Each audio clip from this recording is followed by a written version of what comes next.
I'm Scott Lucas. This is today's EA Worldview on Syria. What happened, Robert Fisk? Mr. Fisk, I used to really like your work. Indeed, at times it was inspirational.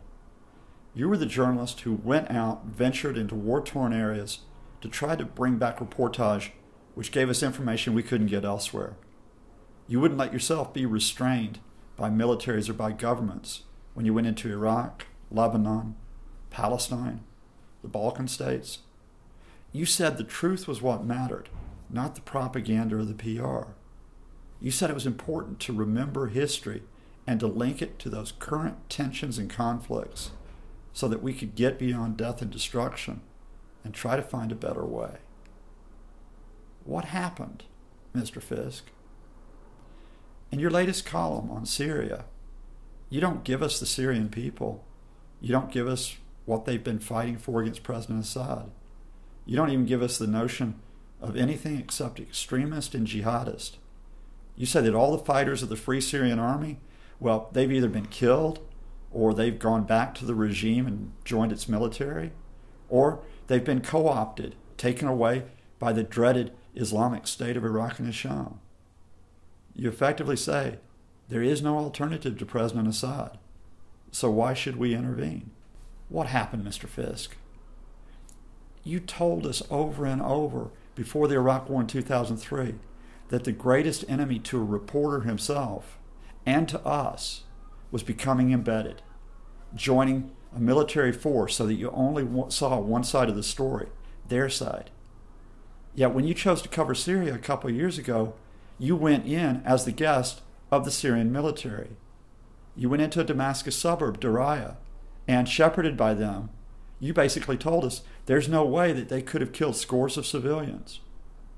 You never talked to the local committees, to the residents, to the doctors who had witnessed that massacre. You never chose to give us anything other than the version of the regime.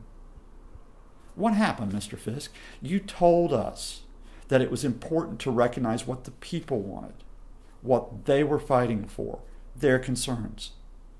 Yet, in 2011, at the start of the Syrian uprising, you weren't really interested. You didn't go in and report and give us the essential information we needed. What was happening in this country of 22 million people that they wanted to remove a leadership, a family that had held power for more than 40 years? And you haven't done that since 2011. We don't see you talking about the hopes, the aspirations of the 9 million displaced, of the almost 3 million refugees. It all comes down to those shadowy, bad figures against President Assad. There is no in between. What happened, Mr. Fisk?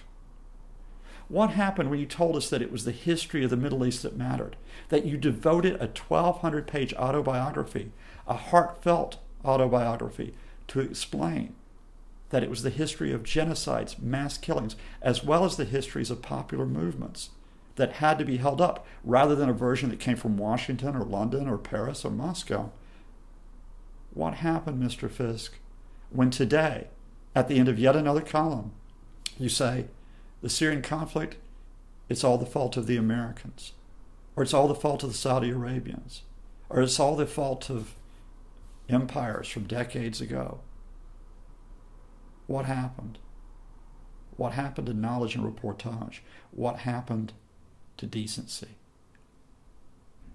What happened, Mr. Fisk?